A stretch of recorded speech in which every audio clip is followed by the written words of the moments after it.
When I was younger, I saw an image of a child asleep on a bed in a dark room, and the adults of the house were entertaining. They were having a party, and one by one the guests would arrive, and they would throw their coats into the dark room upon the bed where, unbeknown to them, the child lay in its most vulnerable, innocent nature, fast asleep. And one by one the guests would arrive and throw their coats into the room. And those guests never returned to reclaim their coats. And so the child, he grew up carrying all those different coats, and each coat holding the belief of the adult that had left it behind. All the shoulds and should nots and the how not to be's and what is right and what is wrong, all contained in those coats. And there came a point in my life, all those many moons ago, when I saw this image, where it became very real to me, when I started to rebel and kick and scream, I guess, against all the boxes and labels and shoulds and should nots that had been placed around me.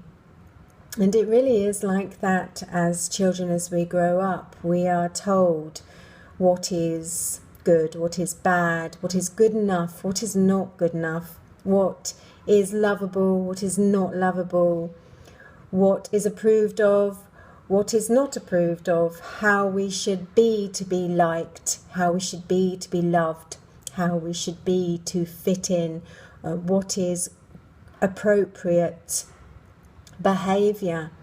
And that suppresses a child when it is expressing itself in its multifaceted, beautiful way, and finding out what makes the child tick, what makes the child unique. And those things get boxed and suppressed away, and we start to carry these coats of beliefs that are not ours.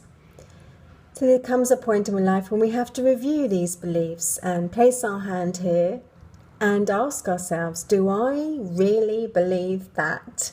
Or is that a belief that somebody gave to me?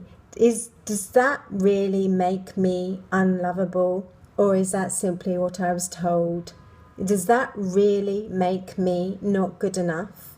Or is that something that I was told? And we start to question this.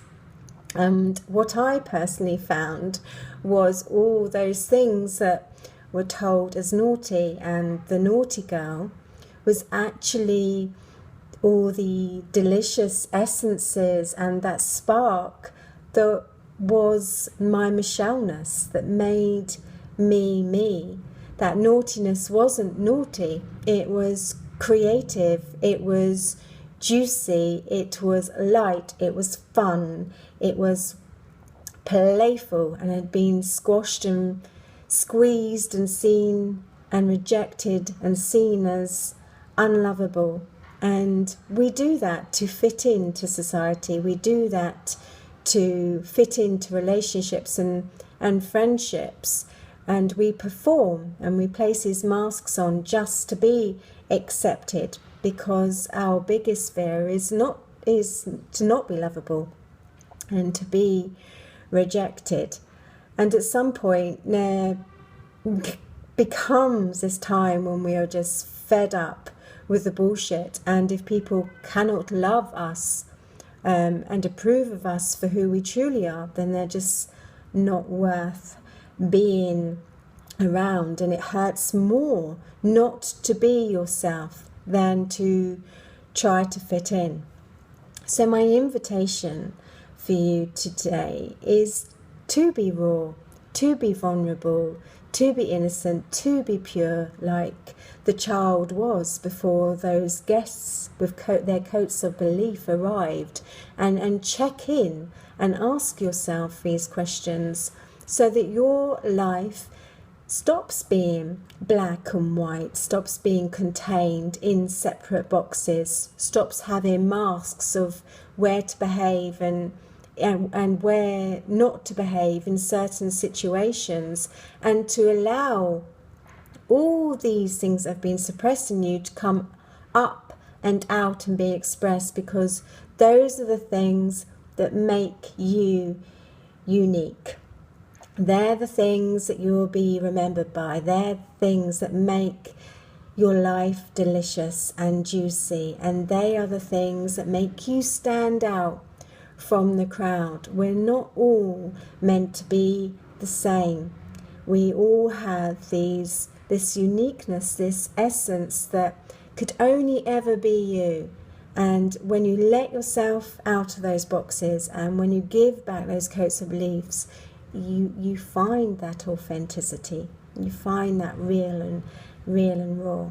So that's my invitation for today, to check in on what coats of beliefs you are carrying that are really, truly, 100% not yours.